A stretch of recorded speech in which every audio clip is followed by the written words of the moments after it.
Everyone, welcome back to my channel. আবারও চলে এসেছি তোমাদের সামনে আজকে নতুন ব্লগ নিয়ে।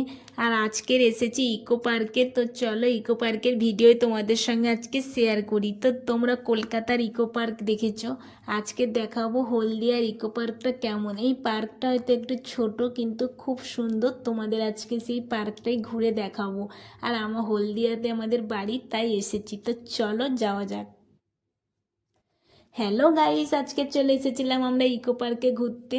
দেখো আমাদের বাড়ির কাছাকাছি, তাই কিন্তু আমরা দুজনে বাইক নিয়ে চলে এসেছিলাম ইকো পার্কে ঘুরতে। আর এখন কিন্তু ভেতরে ঢুকবো, তার জন্য কিন্তু টিকিট কাটতে হবে। আর এখন সব জায়গাতে গেলেই কিন্তু টিকিট কেটে ভেতরে ঢুকতে হয়। আর এখানে টিকিট কাটার জন্য কিন্তু আমি লাইন দিয়ে দিয়েছিলাম। আগে 10 টাকা টিকিট ছিল, এখন কিন্তু 5 টাকা বেড়েছে, মানে 15 টাকা হয়েছে টিকিট। অনেক কম, যেহেতু ছোট জায়গা তাই কম টিকিটের দাম। তো আমি টিকিট কাটা হয়ে গেছে, ভেতরে ঢুকবো। আর এখানে গেটের সামনে কিন্তু একটা সিকিউরিটি কাকু আছে, টিকিট নেবে তবেই কিন্তু ভেতরে এন্ট্রি করতে দেবে। তো আমরা টিকিট দিয়ে তবেই কিন্তু ভেতরে এন্ট্রি করেছিলাম। আর এখানে ভেতরে ঢুকেই কিন্তু একটা সামনে মার্কার করা আছে, মানে একটা লিস্ট করা আছে যে ইকো পার্কের ভিতরে কী কী জিনিস আছে সেটারই লিস্ট করা আছে। এই লিস্টটা দেখলেই তোমরা বুঝতে পারবে যে ইকো পার্কের ভিতরে কী কী আছে। আর তার পাশেই আছে একটা খুব সুন্দর ভিউ। আমি তো এসেই ফটো তুলে নিয়েছিলাম আগে, কারণ এই ভিউটা আমার খুব ভালো লাগে। তাই এসে আগে আমি এখানে ফটো তুলে নিয়েছি। এই জায়গাটা দেখো খুব সুন্দর। আর পাশেই আছে কিন্তু একটা ছোট বুদ্ধ মূর্তি, লাইটিং করা, কিন্তু খুব সুন্দর এই বুদ্ধ মূর্তিটা।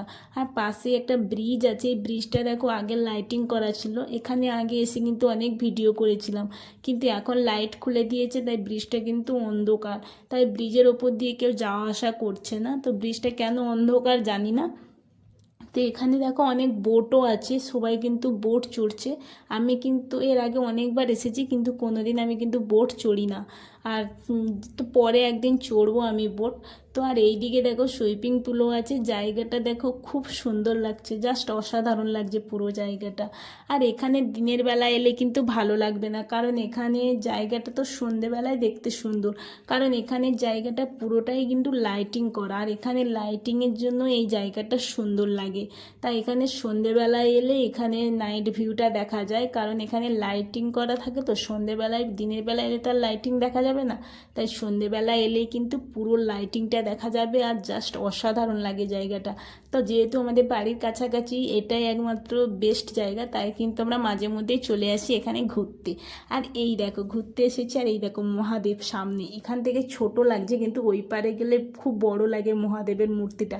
তো তোমরা কে কে মহাদেবের ভক্ত বলো? আমি তো মহাদেবের ভক্ত। তোমরা কে কে মহাদেবের ভক্ত অবশ্যই কমেন্টে হর হর মহাদেব জানিও। তো মহাদেবকে কিন্তু এপার থেকে ছোট লাগছিল, কিন্তু ওই পারে গেলে খুব বিশাল বড় মূর্তি।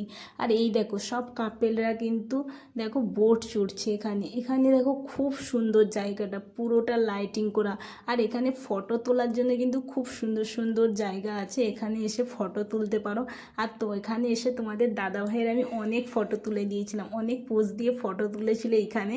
কারণ এইখানের জায়গাটা দেখো খুব সুন্দর লাগছে ব্যাকগ্রাউন্ডটা, তাই কিন্তু অনেক ফটো তুলেছিলাম এখানে। আর এইবার যাব আমরা ওই দিকে, মানে বাচ্চাদের যেখানে খেলার জায়গা সেই দিকে কিন্তু যাব, কারণ ওখানে বাচ্চাদের অনেক কিছু চড়ার জিনিস আছে। বড়দের যেমন এখানে অনেক জিনিস আছে চড়ার, বাচ্চাদেরও কিন্তু অনেক জিনিস আছে। এখানে কিন্তু ছোট্ট একটা টয় ট্রেন আছে, বাচ্চা বড় সবাই চড়তে পারবে। আর এই দেখো এখানে দেখো কত দোলনা আছে, স্লিপার আছে, খুব সুন্দর আছে এইখানে জায়গাটা। তো দেখো এখানে বাচ্চারা স্লিপ চড়ছিল, আমার কিন্তু খুব ভালো লাগছিল। তো আমি কিন্তু ওদের কাছে চলে গেছিলাম, কারণ আমরাও ছোটোবেলায় কিন্তু এই স্লিপগুলো চড়তাম, খুব মজা হতো। তাই কিন্তু চলে গেছিলাম বাচ্চাদের কাছে, যেহেতু আমি চড়তে পারবো না, এটা বাচ্চাদের জন্য। তো একটু বাচ্চাদের সঙ্গে মজা নেওয়ার জন্য কিন্তু আমি চলে গেছিলাম এখানে। তো বাচ্চারা দেখো কত সুন্দরভাবে দেখো স্লিপগুলো চড়ছে, তো খুব সুন্দর লাগছে। আর এখানে কিন্তু খাওয়ার জায়গাও আছে, এখানে অনেক রেস্টুরেন্ট আছে, অনেক রকমের খাবার পাওয়া যায় এখানে। তো দেখো এখানে অনেক রেস্টুরেন্ট আছে, অনেক খাবারের দোকান আছে, তোমরা এর ভেতরে খেতে পারো। তো আর এর পাশেই কিন্তু আছে একটা দেখো ছোট্ট টয় ট্রেন। এই টয় ট্রেনের কথাই বলছিলাম, এখানে ছোট বড় সবাই এই টয় ট্রেনটা চড়তে পারবে। আর তোমরা তো কলকাতার প্রিন্সেপ ঘাট দেখেছো, আর এখানেও কিন্তু একটা ঘাট আছে। এই ঘাটে বসে কিন্তু সবাই গল্প করে, খুব সুন্দর লাগে জায়গাটা। তো দেখো এই ঘাটটাই কিন্তু খুব সুন্দর এই ঘাটটা। তো তো তোমাদের তো হলদিয়ার ইকো পার্কটা পুরো দেখালাম, ছোট ইকো পার্ক, তো পুরোটাই তো দেখালাম। তো তোমাদের কেমন লাগছে তোমরা কিন্তু অবশ্যই কমেন্ট করে জানিও।